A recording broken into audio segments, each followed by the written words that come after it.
மார்க்கெட்னா வந்து buying selling வந்து ஒரு பிளேஸ்ல நடக்குதுன்னா அதான் வந்து மார்க்கெட். மார்க்கெட்டிங்னா மார்க்கெட்டுக்கு வந்து எப்படிலாம் வந்து யூஸ் ஆகும்னு சொன்னாங்க. அட்வர்டைஸ்மெண்ட் கொலாபரேஷன் தான் வந்து அது வந்து மார்க்கெட்டிங் யூஸ் ஆகும். பெனிஃபிட்ஸ் ஆஃப் மார்க்கெட்டிங் வந்து குளோபலைசேஷன். குளோபலைசேஷன்னா நேஷனல் வந்து இல்லாமல் இன்டர்நேஷனல் லெவல் எல்லா பக்கமே வந்து நம்ம மார்க்கெட்டிங் வந்து நம்ம ப்ராடக்ட் வந்து ரீச் ஆகிற மாதிரி நம்ம யூஸ் பண்ணுவோம். அதுக்காக அட்வர்டைஸ்மெண்ட் பண்ணலாம். பெரிய பெரிய வந்து ஸ்டார்ஸ் கிரிக்கெட் பிளேயர்ஸ் ஃபுட்பால்ஸ் வந்து அட்வர்டைஸ்மெண்ட் பண்ணால் அப்புறம் கொலாபரேஷன் பண்ணி பெரிய கம்பெனிஸ் வந்து நம்ம கொலாபரேஷன் பண்ணி நம்ம ப்ராடக்ட்டை வந்து குளோபலைசேஷன் லெவலில் வந்து பண்ணலாம். எக்கனாமிக் டெரிஃபிகேஷன் இது வந்து எக்கனாமிக் வந்து க்ரோத் எப்படி ஆகணும்னு வந்து ஃபஸ்ட் வந்து டிமாண்ட் ரைஸ் ஆச்சுன்னா சேல்ஸ் இன்க்ரீஸ் ஆகும். சேல்ஸ் இன்க்ரீஸ் ஆகுதுன்னா வந்து நமக்கு ப்ராஃபிட் ஆச்சுன்னா வந்து நம்ம எக்கனாமிக் வந்து க்ரோ ஆகும். அப்புறம் international market and market research. ரிசர்ச்னா வந்து நம்ம பண்ணதே திருப்பி நம்ம வந்து ரிசர்ச் பண்ணுறோம். அது ஃபஸ்ட்டு ரெண்டு டைப் ப்ரைமரி வந்து செகண்டரி இருக்குது. செகண்டரியில் வந்து டைப்ஸ் வரும். Economic and democratic, conservative politic, market condition, technological and environment, competitive situation.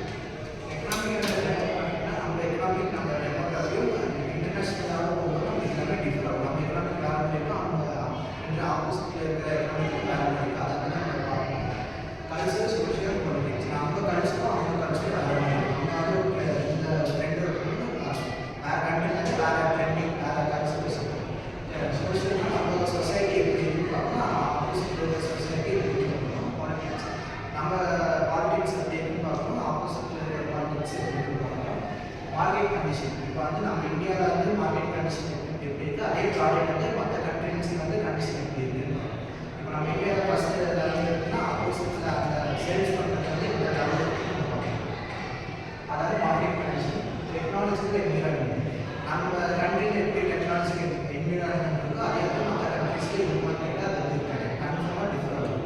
இப்போ நம்ம வந்து 4G யூஸ் பண்ணோம்னா நம்ம ஆப்போசிட் கண்ட்ரியில் கன்ஃபார்ம் 5G அப்படி அட்வான்ஸ் ஆகாத டெக்னாலஜி லெவல்ஸ் இருக்கும். அப்புறம் காம்படிட்டிவ் சிச்சுவேஷன். இப்போ காம்படிட்டிவ் சிச்சுவேஷன் வந்து நம்மளுக்கு ஆப்போசிட் இருக்கிறவங்க நம்ம வந்து ப்ராடக்ட் வந்து நம்ம சைடு இருக்குது, நம்ம சைடு இருக்கும். அவங்களுக்கும் நம்மளுக்கு எப்படி காம்படிஷன் இருக்குது அந்த மாதிரி சிச்சுவேஷன் இருக்குது. நம்ம ஃபஸ்ட்டாக இருக்கும், அவங்க ஃபஸ்ட்டாக இருக்கும். அந்த மாதிரி காம்படிட்டிவ் சிச்சுவேஷன் அப்படி டிஃபராக நம்மளுக்கும் ஆகும். அப்படி இன்டர்நேஷனல் ப்ராடக்ட் மார்க்கெட். இது வரைக்கும் வந்து நம்ம மார்க்கெட்டில் எனக்கு வந்து ப்ராடக்ட் மார்க்கெட். இப்போ வந்து ஒரு ப்ராடக்ட்டில் வந்து இப்போ எக்ஸாம்பிள் வந்து கோல்கேட் ப்ராடக்ட்னா அது பர்டிகுலர் ப்ராடக்ட் நம்ம வந்து சொல்லுவோம். அதாவது ப்ராடக்ட் மார்க்கெட். அதாவது அண்டர்ஸ்டாண்டிங் கஸ்டமர்ஸ். இப்போ நான் வந்து ஒரு ப்ராடக்ட் செல் பண்ணுறேன்னா உங்கள்கிட்ட வந்து அது என்ன யூஸ் இருக்குது, உங்களுக்கு என்ன வேணும்னு கேட்குறத ஃபஸ்ட்டு நான் அண்டர்ஸ்டாண்ட் பண்ணுவேன். அப்புறமா டார்கெட்டோட ப்ரைஸ். நான் வந்து கஸ்டமர்ஸ் வந்து ரீச் ஆனாலே ஆட்டோமேட்டிக்காக என்கிட்ட வந்து நிறைய பேர் வந்து பையர்ஸ் வந்து நம்ம பை பண்ணுவாங்க. அப்போ வந்து நமக்கு சேல்ஸ் இன்க்ரீஸ் ஆகும், ப்ரொடக்ஷன் நம்ம வந்து இன்க்ரீஸ் பண்ணுவோம். வேறு காம்படிஷன்.